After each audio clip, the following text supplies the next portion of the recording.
Some of the highlights of this 2024 edition of Watches and Wonders are without a doubt ultra-thin watches. There's the Bulgari Octo Finissimo Ultra chronometer, the world's thinnest mechanical wristwatch that has just been presented, and the Piaget Altiplano Ultimate Concept tourbillon, the thinnest tourbillon ever. We're probably in some sort of a golden age of ultra-thin watches, with records across the spectrum for ultra-thin watches being beaten one after another. We see watches with a thinness that would have been literally unimaginable a few years ago. Let's go back some years, starting with groundbreaking Piaget Altiplano Ultimate Concept that was introduced in 2018. Piaget has an impressive history when it comes to ultra-thin movements, and it can rightly be considered as the historical specialist for ultra-thin watches. From the 9p and the 12p presented in the 1950s to the legendary 20p and 25p in the mid-1970s, the latter being record-thin yet very delicate and made with Jean Lassalle. The 20p movement was a staggering 1.2 mm thick or thin, while the 25p, the automatic version, was 2.08 mm thick. In 2013 there was the 900p that introduced a radical re-engineering of the architecture of a watch, with the fusion of the main plate and the case back. The culmination of all this is clearly the Piaget Altiplano Ultimate Concept that was introduced in 2018.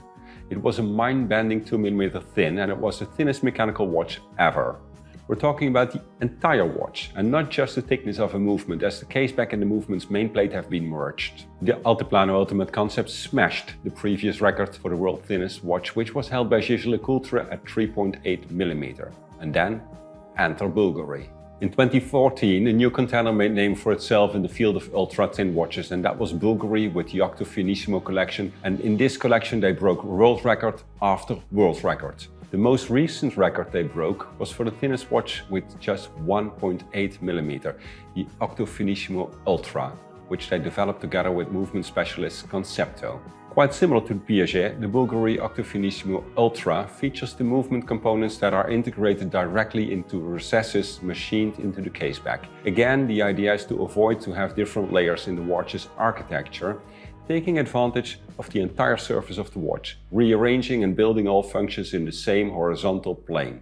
But then Richard Mille came with a watch, shaped like a credit card, that was just 1.75 mm thin, so Bulgari's record was short-lived. What is quite impressive with Richard Mille's ultra-thin watch is that, unlike Piaget and Bulgari, Richard Mille has assembled the movement, itself just 1.18 mm thick, into the case. So it's a different approach than to ultra-thin.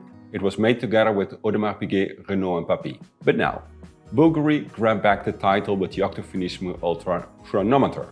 That is just shockingly thin. Interestingly, the watch is chronometer certified, showing that it's not just a concept watch or a prototype. And not to be outdone, Piaget came with the thinnest tourbillon ever. The Piaget Altiplano Ultimate Concept tourbillon 150th anniversary measures a mere 2 mm and looks almost two-dimensional. For the records, it's now the thinnest tourbillon ever. The previous record was held by the Octo Finissimo tourbillon automatic at 3.95 mm. Brands somehow compete in two different planes simultaneously. Although they are never or rarely admitting it, they compete against each other. Of course, they're chasing ghosts, trying to go thinner than ever before. However, from a technical perspective or an innovation perspective, we're talking about genuine prowess. How far can the limits of extra thin be pushed? The answer might just be in the next episode.